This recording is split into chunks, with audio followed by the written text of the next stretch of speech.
అనుదిన నిత్య జీవపు మాటలు. దేవుని నామానికి మహిమ కలుగునుగాక. దేవుని వాక్యాన్ని చదువుకుందాము. కావున మీరు ప్రభువైన క్రీస్తు యేసును అంగీకరించిన విధముగా ఆయన యందు వేరు పారిన వారే ఇంటి వలె కట్టబడుచు, మీరు నేర్చుకున్న ప్రకారముగా విశ్వాసమందు స్థిరపరచబడుచు, కృతజ్ఞతాస్తుతులు చెల్లించుటయందు విస్తరించుచు ఆయన యందుండి నడుచుకొనుడి.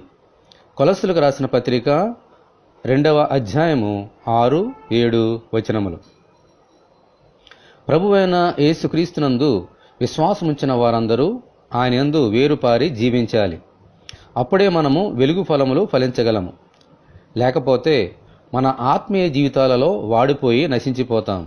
ఎందుకంటే ఆయనకు వేరుగా ఉండి మనమేమీ చేయలేము. అలా ఆయనలో వేరు పారినప్పుడు మన శరీరములు దేవుని ఇంటి వలె, అనగా దేవుని మందిరము వలె కట్టబడి వృద్ధి చెందుతాం. విశ్వాసంలో స్థిరముగా ఉండి ఆయన సహవాసములో ముందుకు కొనసాగగలుగుతాం.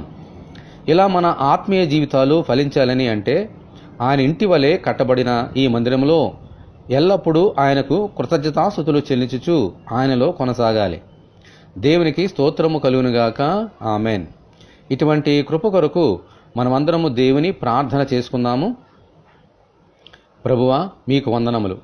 ఎల్లప్పుడూ మీకు కృతజ్ఞతాస్తుతులు చెల్లించుచు విశ్వాసములో స్థిరపడి మీ కొరకు బలముగా ఫలించినట్లు, మీ మందిరముగా స్థిరపడినట్లు అనుగ్రహించమని, ఈ వాక్యం వింటున్న నీ బిడ్డలందరినీ అలాగున దీవించమని ప్రభువైన యేసుక్రీస్తు ద్వారా ప్రార్థన చేయుచున్నాము తండ్రి. ఆమెన్. మన ప్రభువైన యేసుక్రీస్తు కృప మనకందరికీ తోడే ఉండి నడిపించునుగాక. ఆమెన్. పరిశుద్ధ దేవుని మందిరం.